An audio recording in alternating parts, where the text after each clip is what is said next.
2 semaines nous séparent de la fin de la campagne de dons, le 31 décembre, comme un coup près. Et c'est maintenant que tout se joue. Si la mobilisation des téléspectateurs et des donateurs de TV Liberté s'amplifie, alors nous pourrons projeter la chaîne vers 2026, 2027, toujours plus libre, toujours plus forte, plus audacieuse que jamais. Mais si le rythme actuel se maintient, alors l'avenir de la première chaîne alternative de France sera compromis. Et quel cadeau ce serait ? Un cadeau pour ceux qui rêvent de 2026 et de 2027 sans contestation de leur monopole. Une victoire pour ceux qui veulent des médias tenus par l'État, par un oligarque ou par les annonceurs. Un triomphe pour ceux qui ont tenté de nous réduire au silence par la censure bancaire. Ne leur offrons pas cette victoire. Ne les laissons pas pavoiser. Protégez TV Liberté. Protégez TVL. Faites un don.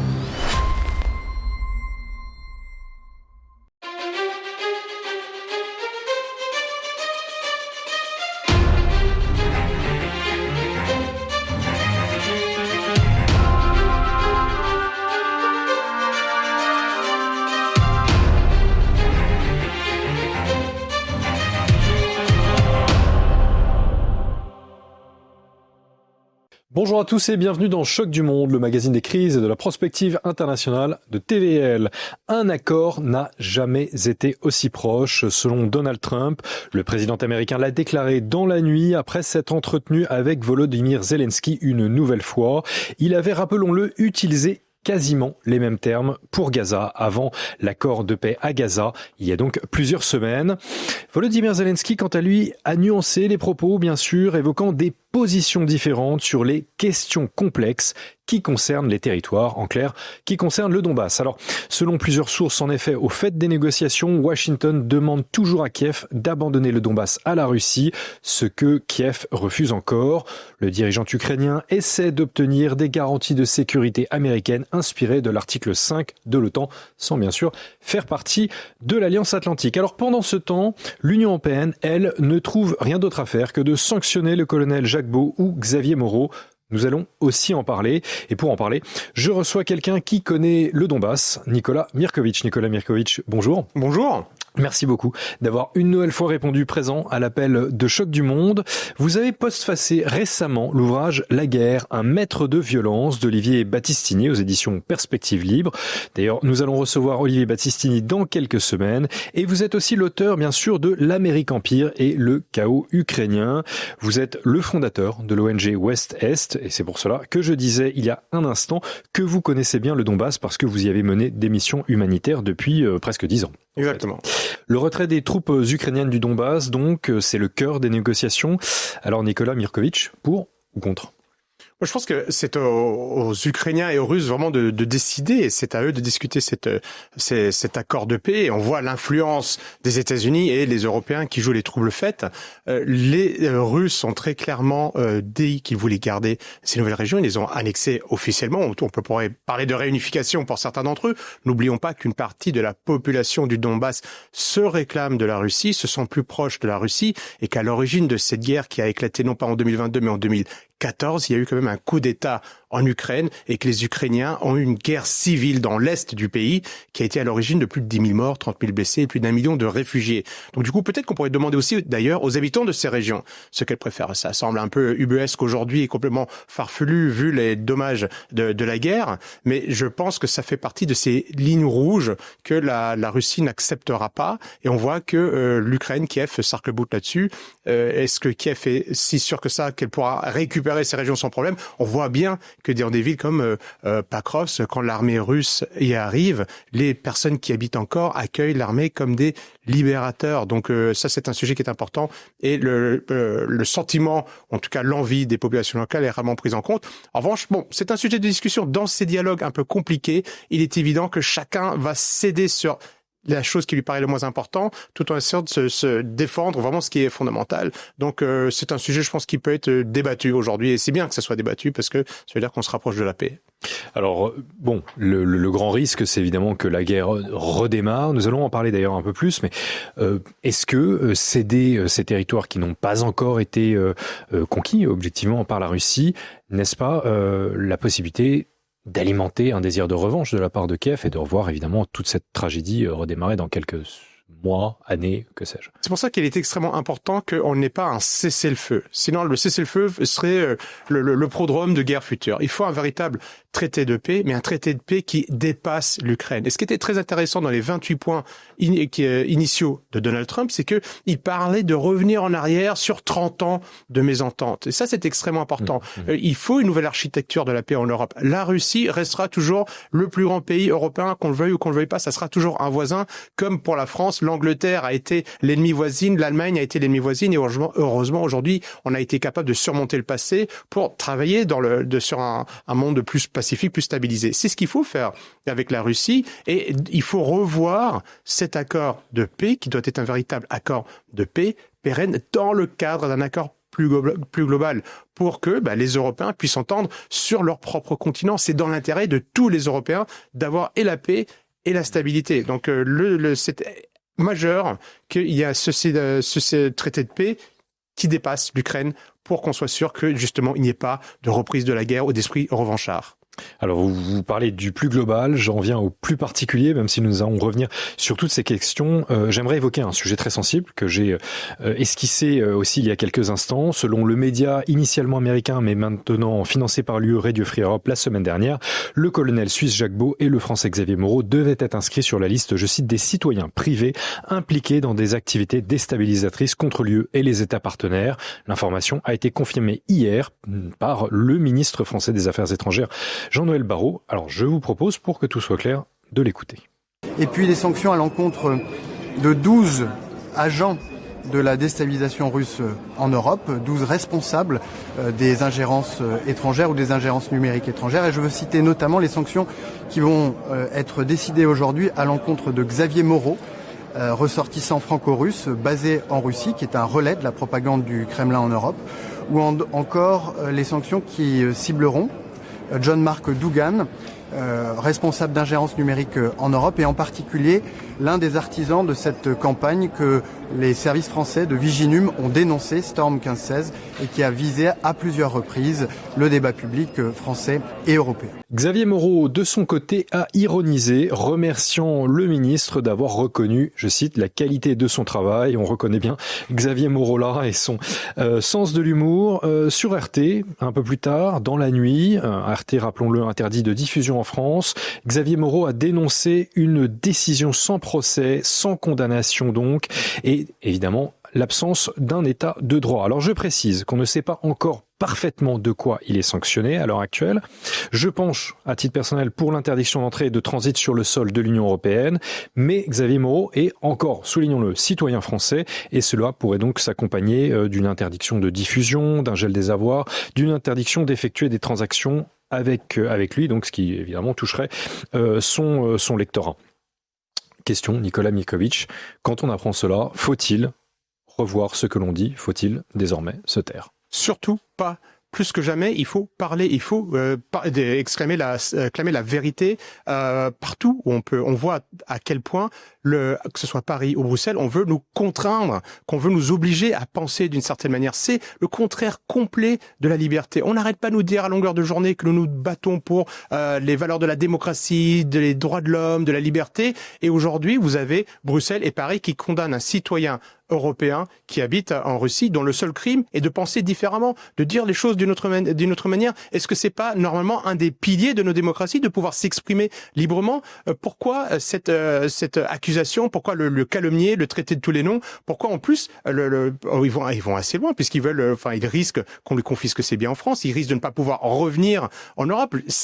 On bafoue ainsi totalement la Déclaration universelle des droits de l'homme. Vous prenez les articles 11, 12, 13, 15, 16, 17, 18, 19 jusqu'à la liberté d'expression qui sont complètement piétinés par Paris et Bruxelles. Donc je pense que c'est quand même qui était extrêmement grave. Alors Xavier Moreau peut s'estimer heureux. Je rappelle que le général de Gaulle en 1940, lui, a été condamné à mort. Donc on n'en est pas encore là, mais ça doit aussi rassurer les personnes qui voient quand même dans la liberté d'expression l'élément majeur de toute démarche de résistance, de vouloir s'informer, de savoir, de comprendre ce qui se passe. Et c'est inquiétant. C'est inquiétant inquiétant, mais au contraire, ça doit nous réveiller, parce que quel que soit le sujet, on voit qu'il y a cette espèce de rouleau compresseur médiatique qui veut nous obliger à penser des choses, qui fuit le débat. Pourquoi est-ce qu'il n'y a pas de véritable débat sur les médias dominants aujourd'hui, sur ce qui se passe en Ukraine, sur la France, sur l'Europe, sur ce qui se passe aux États-Unis? C'est parce qu'ils veulent contrôler cette information et ils ne supportent pas que des personnes puissent penser différemment. Et je rappelle que sur cette liste des personnes qui ont été sanctionnées, qui est sortie il y a plutôt cette semaine, vous avez Diana Panchenko. Qui est Diana Panchenko? On n'en a quasiment pas parlé dans les médias occidentaux dominants. C'est une journaliste ukrainienne. C'est une journaliste star de la télévision ukrainienne jusqu'en 2021. Elle a dû fuir l'Ukraine. Et aujourd'hui, quel est son crime? C'est qu'elle dit, elle aussi, qu'aujourd'hui, elle critique la corruption en Ukraine. Elle critique le fait que la vision atlantiste et bruxelloise de l'Ukraine. Elle rappelle qu'il y a une partie de la population ukrainienne qui n'a pas envie de rejoindre l'OTAN, qui n'a pas envie de rejoindre l'Union européenne et qui se sent plus proche de la Russie. Elle est ukrainienne. Même Zelensky n'a pas appliqué de sanctions contre elle. L'Union européenne qui n'a aucun droit d'appliquer des sanctions sur cette journaliste ukrainienne, lui impose des sanctions, elle qui n'a fait que son boulot de journaliste. Quel est son crime? Elle pense différemment. Les criminels de Kiev et qui ont détourné de l'argent et qui sont corrompus et qui sont partis avec l'argent du contribuable européen au lieu d'aider leurs jeunes qui sont, et leurs moins jeunes d'ailleurs, qui sont en train de se battre sur la ligne de front, ils ne sont pas sur la liste de sanctions. Les Européens. Donc les Européens, l'Union européenne ne sanctionne pas les voleurs, mais sanctionne les personnes qui pensent différemment. Donc oui, c'est inquiétant et cela doit nous réveiller et nous inciter tous à plus que jamais clamer la vérité, chercher la vérité, exiger la liberté d'expression. La dernière des choses qu'il faille faire en ce moment, c'est de se cacher et d'avoir peur. On n'a plus le temps d'avoir peur et l'avenir de notre pays en dépend. Et je disais, De Gaulle a eu le courage de mener la résistance. Il a été condamné à mort, mais grâce à des gestes comme ceci, eh bien, il y a eu un esprit de résistance pour la défense de nos libertés. Ça, c'est extrêmement important et il faut le maintenir. Il faut se battre pour garder notre liberté. Se battre pour garder notre liberté. Alors, Nicolas Mirković, j'en reviens donc au global, au général, au grand problème. Après, évidemment, cette affaire qui concerne Xavier Moreau, affaire à suivre. Les Européens, jeudi, dans 48 heures, les dirigeants de l'Union européenne devront décider comment financer l'Ukraine. S'en prendront-ils donc définitivement aux avoirs russes gelés? Alors pour la chef de la diplomatie américaine européenne, Kaja Kallas, le lapsus, révélateur. Il est préférable que les contribuables européens ne paient pas pour l'Ukraine, qui demande donc entre 70 et 90 milliards d'euros pour 2026. On ne sait jamais d'ailleurs tout à fait. On est plus à 20 milliards d'euros près. Mais a-t-elle quand même confessé, les négociations au sein des 27 sont, je cite, de plus en plus difficiles. Écoutons-la si vous le voulez bien.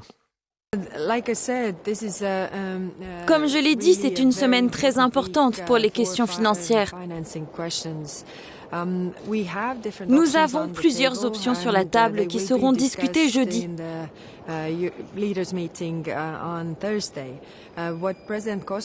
Comme l'a dit le président Costa, nous ne quitterons pas la réunion avant d'obtenir un résultat sur le financement de l'Ukraine. Le plus crédible est un prêt de réparation et c'est ce sur quoi nous travaillons. Nous n'y sommes pas encore et c'est de plus en plus difficile, mais nous avons encore quelques jours. Donc dilemme pour les Européens. Faut-il voler les 190 milliards d'euros d'avoirs russes gelés chez Euroclear en Belgique pour sauver les contribuables français? Qu'en pensez-vous, Nicolas Mirković? Bien sûr qu'il ne faut pas le faire. Qu'est-ce que la Russie a fait? Même pour sauver les contribuables français?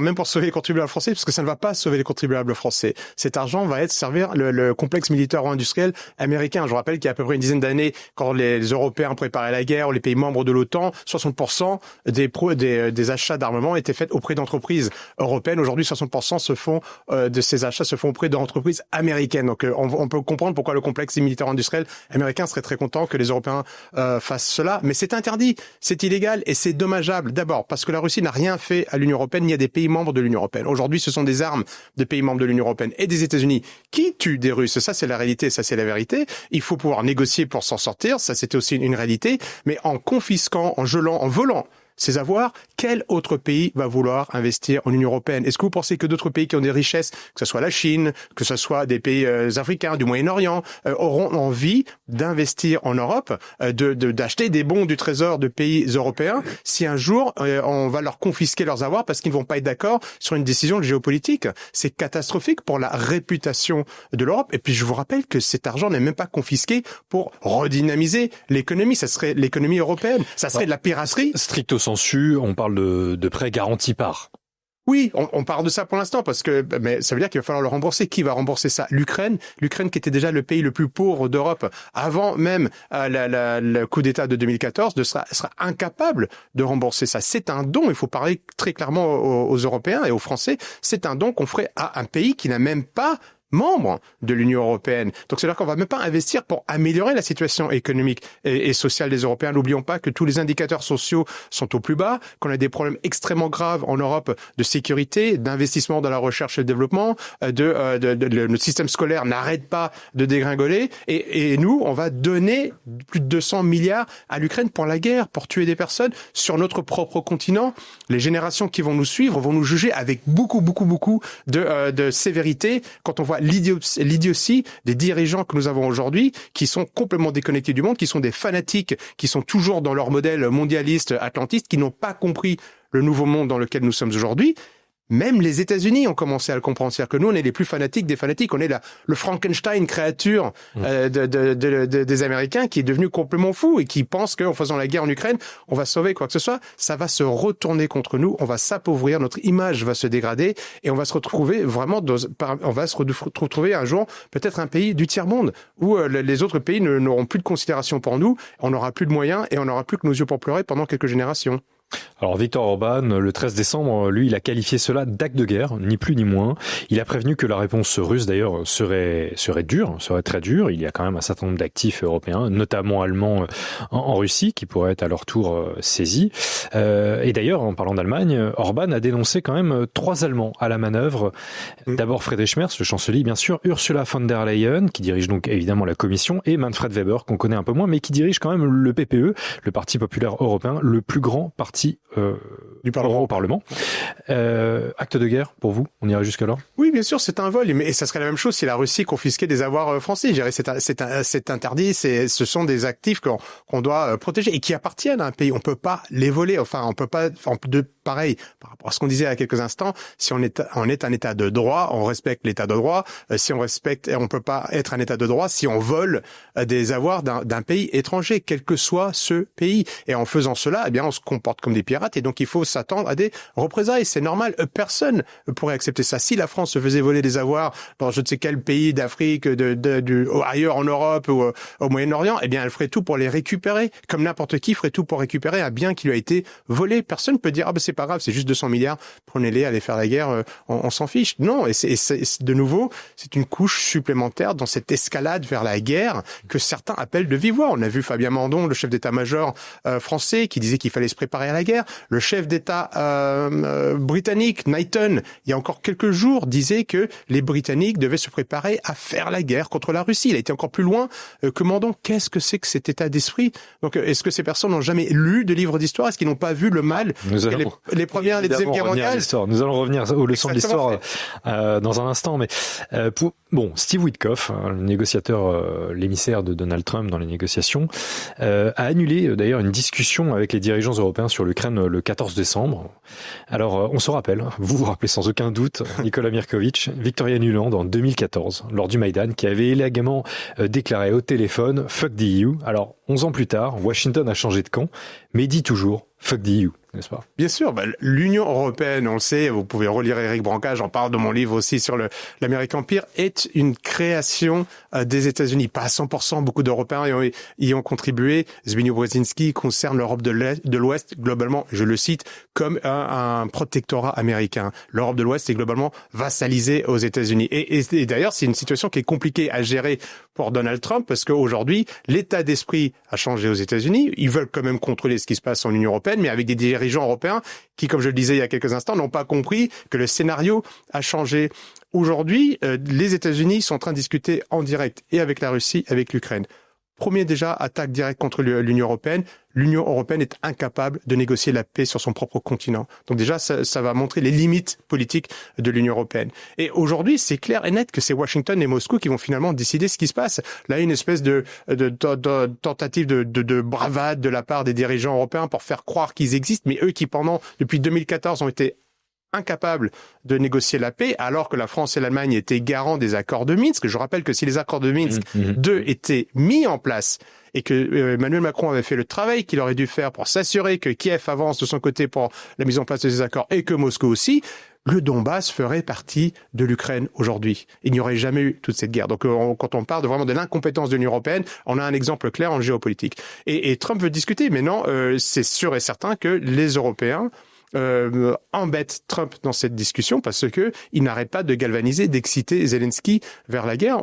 Aujourd'hui, les États-Unis ne financent quasiment plus rien. Ils sont très présents en Ukraine d'un point de vue militaire. Beaucoup d'images satellitaires parviennent à l'armée ukrainienne de la part des satellites américains. Il y a beaucoup de renseignements américains et il y a des généraux très haut placés qui sont en train de continuer d'aider l'armée ukrainienne. Ah, vous pensez? C'est sûr et certain. Même depuis quelques semaines et le renversement de Donald Trump, il y a eu d'ailleurs plusieurs informations en sens contraire, comme quoi le Washington aurait arrêté en effet depuis quelques semaines. Ah, mais le financement, oui. Et d'ailleurs, le but, c'est quand même de basculer la patate chaude aux Européens. Donc, il y a un peu un jeu de dupes aussi. D'un côté, Trump veut la paix en Ukraine. D'un autre côté, il demande aux pays membres de l'OTAN d'augmenter leur budget militaire à hauteur de 5% pour justement acheter des armes. Donc, si vous n'avez pas calmé les va-t-en-guerre et que vous leur donnez des armes, à la fin, ils vont faire la guerre. Donc, il y a quand même un jeu de dupes de la part de Washington. Pour autant, on voit très bien qu'il n'y a pas peu de personnes en Europe aujourd'hui capables de comprendre le discours de Donald Trump au niveau des responsables d'États européens. Et ça, évidemment, ça risque de faire capoter ces discussions de paix. Parce que si vous avez un camp qui n'arrête pas d'exciter l'autre, alors que Washington et Moscou essaient de discuter... En effet, on entend constamment Kaja Kallas, Ursula von der Leyen, Friedrich Merz, évidemment Emmanuel Macron, tous répètent le même refrain. Maintenant, en l'occurrence, en plein contexte de négociation, Poutine, selon eux, ne s'arrêtera pas au Donbass. Il voudra toute l'Ukraine. Et puis plus encore, évidemment, on parle des pays baltes à minima. On a l'impression d'être tous menacés. Vous, ça vous fait dire quoi? Non, moi, je n'y crois pas. Enfin, qu'ils nous donnent les preuves. Pourquoi est-ce que la Russie ferait ça? Aujourd'hui, la Russie est intervenue en Ukraine parce qu'il y avait une guerre civile, parce qu'il y a des personnes qui se réclament de la nationalité russe et parce que la Russie ne peut pas laisser sur cette frontière particulière, si vous prenez cette espèce d'énorme plaine qui recouvre aujourd'hui l'Ukraine et la Biélorussie, c'est exactement par là que les Européens de l'Ouest sont entrés à de nombreuses reprises, que ce soit les Polonais, les Lituaniens, les Suédois, les Français, les Allemands. 2 fois, c'est toujours par là que l'Europe de l'Ouest a envahi la Russie. Ça, on n'en parle pas souvent. Donc, du coup, ils peuvent pas. Et d'ailleurs, je rappelle qu'une des assistantes de Joe Biden, enfin, sur le secrétaire d'État de Joe Biden, avait lâché il y a encore quelques jours que c'est clair que si l'Ukraine était devenue neutre, on n'aurait jamais eu la guerre. Quel est le problème que l'Ukraine devienne neutre? C'est une zone sensible de l'Europe. Il vaut mieux qu'elle soit neutre, comme l'est la Serbie, l'Autriche, l'Irlande, le Mexique sont des pays neutres. Ce sont pas des pays, qui ont quand même le droit de se défendre. Si c'est le prix à payer pour que la paix en Europe, est-ce que c'est pas un prix qui vaut la peine d'être payé justement? Et donc aujourd'hui, c'est une zone sensible. Les Russes qui apprennent encore l'histoire à l'école le savent et ils ne pouvaient pas faire confiance à une Ukraine qui était reprise en main par des faucons de guerre américains, par l'OTAN qui est très clairement une organisation anti-russe. Ils ne pouvaient pas les laisser s'installer sur leurs frontières. Donc ça, je pense que c'est quelque chose qui n'est pas pris en compte par les atlantistes qui font comme si un jour Vladimir Poutine s'était réveillé, s'est dit « Ah, je ne sais pas quoi faire aujourd'hui, je vais envoyer mon voisin ». Ça ne s'est pas passé comme ça. Et d'ailleurs, de nombreux spécialistes américains, Mearsheimer, d'autres disent vont dans la même lignée, disent que Hudson, j'en ai plein qui reviennent à la main, Richard Sakwa, qui est britannique, disent la même chose. Il y a eu une provocation de la part des atlantistes qui n'ont cessé d'approcher leur base de l'OTAN et qui n'ont cessé de faire des exercices militaires. Combien d'exercices militaires est-ce que la Russie a fait le long des côtes françaises? Combien Je joue un peu l'avocat du diable. Oui, de chaque côté, il y a eu des exercices, Bien exercices sûr. Vostok du côté russe. Mais bien sûr, mais qui se sont passés le long de leurs propres frontières. Pourquoi est-ce que les soldats français sont allés faire des exercices sur la frontière russe? Je parle même pas de la guerre, je parle d'avant la guerre. Donc forcément, vous avez un climat de tension parce que vous faites un exercice une fois, 2 fois, 3 fois, puis la fois d'après, vous franchissez la frontière. Donc il faut cette nouvelle architecture de paix pour l'ensemble de la stabilité. La Russie, ça sera toujours la Russie. On verra ce qui reste de l'Ukraine. La Pologne, les autres États-nations d'Europe doivent trouver un accord qui leur permette de vivre en stabilité. C'est dans notre intérêt. Vous savez, dans le monde multipolaire qui est en train de naître, avec 1 milliard de Chinois, 1 milliard d'Indiens, avec l'Afrique qui a une démographie galopante, avec la Russie qui s'est affirmée comme une grande puissance, on a intérêt, et l'Amérique qui a envie de redevenir, enfin, qui ne veut pas trop perdre sa position hégémonique, même si on conçoit ou on comprend qu'elle a envie de revoir un petit peu sa portion du gâteau, eh bien, il va falloir une place pour les nations souveraines. C'est d'ailleurs ce que dit Donald Trump, il dit dans son document, dans le document sur la sécurité, que, voilà, l'Europe a intérêt à retrouver une certaine puissance, mais pas l'Union européenne. Elle en est pas capable. Tout ce qu'elle touche, elle se transforme en boue. C'est le contraire de Midas. D'accord. Alors, bon, vous réévoquez de nouveau l'Union européenne. On a évoqué les 70-80 milliards d'euros réclamés par Kiev. Vous y croyez à l'Ukraine qui pourrait entraîner l'Union européenne dans sa chute? Bien sûr. Bien sûr, parce que du coup, l'Ukraine, c'est aujourd'hui le tonneau des Danaïdes de l'Union européenne. On n'arrête pas de mettre de l'argent, et plus on met de l'argent, plus l'Ukraine est corrompue, plus l'Ukraine perd sur le champ de bataille, plus les Ukrainiens ont envie de fuir. Où est le succès, où est la réussite de la politique européenne? On se demande déjà où elle est pour nos agriculteurs, pour notre sécurité, pour nos universités, pour la santé, nos hôpitaux. On se demande déjà pour nous. Et vous pensez que ce qu'elle a loupé chez nous, elle va le réussir. C'est tout ce que l'Union européenne touche, je dis, ne fonctionne pas. Et l'Ukraine est un exemple type d'État failli. D'ailleurs, l'Union européenne se fiche complètement des Ukrainiens ou des personnes qui habitent aujourd'hui en Ukraine, qu'elles se revendiquent de la Russie ou qu'elles se revendiquent d'une Ukraine indépendante. Elle se bat pour des intérêts privés propres qui ne sont pas les intérêts des Ukrainiens sur place. Parce que si elle avait le souci des intérêts des Ukrainiens, elle ferait tout pour la paix, parce que c'est ce que veulent globalement les Ukrainiens. Et s'il y a des Ukrainiens qui veulent être autonomes, indépendants avec la Russie ou complètement indépendant, que les Ukrainiens décident, que les habitants de cette région ou de ce pays, selon son point de vue politique, décident. L'Union européenne n'a rien fait pour ça, et aujourd'hui elle en est à censurer les personnes qui osent émettre l'idée que la paix puisse être une bonne solution pour les habitants de cette région. Bon, alors Nicolas Mirkovic, pour résumer d'une certaine manière, vous croyez, les jeunes diraient au karma. Bon, vous croyez au juste retour des choses. Bien sûr. D'ailleurs, c'est ce qui ressort, en fait, de votre postface au livre d'Olivier Battistini, que j'ai évoqué en début d'émission. Vous narrez la guerre du Péloponnèse, de Thucydide, donc. Et l'Amérique, dites-vous, écrivez-vous, nous entraîne dans le piège de Thucydide. Vous avez évoqué cela d'ailleurs sur TVL au début du conflit ukrainien. Donc, pour dire les choses simplement, l'Amérique nous a entraînés dans des guerres contre des puissances ascendantes à nos dépens, contrairement à nos intérêts. Mais là, vous avez évoqué le rapport stratégique américain publié il y a une semaine à peu près par la Maison-Blanche. L'Amérique a changé, en tout cas, ses lignes directrices. Cela ne contredit-il pas ce que vous évoquez à l'instant, à savoir que désormais, Washington ne veut plus nous entraîner en guerre contre des puissances ascendantes? Alors, il faut d'abord, on juge un arbre à son fruit, c'est ma phrase préférée. je la sors tout le temps. Moi, je donne pas encore de chèque en blanc à Donald Trump. Je pense que ça, il va dans une bonne direction. Mais non, Donald Trump est là pour 4 ans. Il a ses midterms dans 1 an. Et on ne sait pas qui sera là au pouvoir encore à sa suite. Donc, il faut être extrêmement prudent. Je pense qu'il a un côté qui est sincère où il veut faire bouger les lignes. Je pense que dans l'entourage de Trump et au sein de l'appareil administratif américain, ils se rendent très clairement compte qu'ils ne sont plus la puissance hégémonique qu'ils ont été à la fin de la Deuxième Guerre mondiale. Ils ne sont plus la puissance qui, à la chute de l'URSS, était capable de bombarder illégalement la Yougoslavie, d'attaquer illégalement l'Irak, de mener des guerres à travers le monde entier, de tuer 4,5 millions de personnes. Ce n'est pas un homme de guerre, mais ça reste un homme qui a l'ambition de la puissance. Il a l'ambition de la puissance et il veut que les États-Unis demeurent la première puissance mondiale. Il le dit très clairement dans ce document. Il faut que les États-Unis soient le numéro 1 dans la recherche et le développement, au niveau de l'armée. Ils veulent une grande puissance. Pour autant, il commence à définir des quartiers, on va dire, qui seraient des quartiers propres aux États-Unis. Il rappelle cette doctrine de Monroe de 1823 que les Amériques sont une chasse gardée des États-Unis.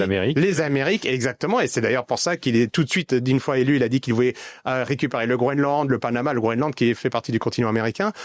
Il reconnaît, le document est nettement moins hostile à la Russie, même pas du tout hostile par rapport au document précédent. Donc je pense qu'il est prêt à négocier. Pour autant, dans l'appareil administratif et militaire américain, il y a encore beaucoup de personnes qui veulent cette confrontation, qui sont persuadées qu'un monde sûr, c'est la politique atlantiste, c'est un monde qui est dirigé par les États-Unis, où il n'y a pas de rival. Et d'ailleurs, ce document de Trump dit un peu la même chose, par rapport à la doctrine de Wolfowitz du début des années 90, dit il ne faut pas de rival. Comment est-ce que vous allez dire on va entrer dans un monde multipolaire, mais il n'y a pas de rival? Je pense pas que si vous demandiez aux Indiens, aux Chinois, aux Russes, de dire bon, est-ce que vous êtes d'accord d'entrer dans un monde où vous n'avez pas le droit d'être des rivaux de notre nation, ça va les convaincre que vous allez dans une direction qui est une direction de stabilisation et de paix. Il est plutôt conciliant avec Moscou et Pékin dans ce document.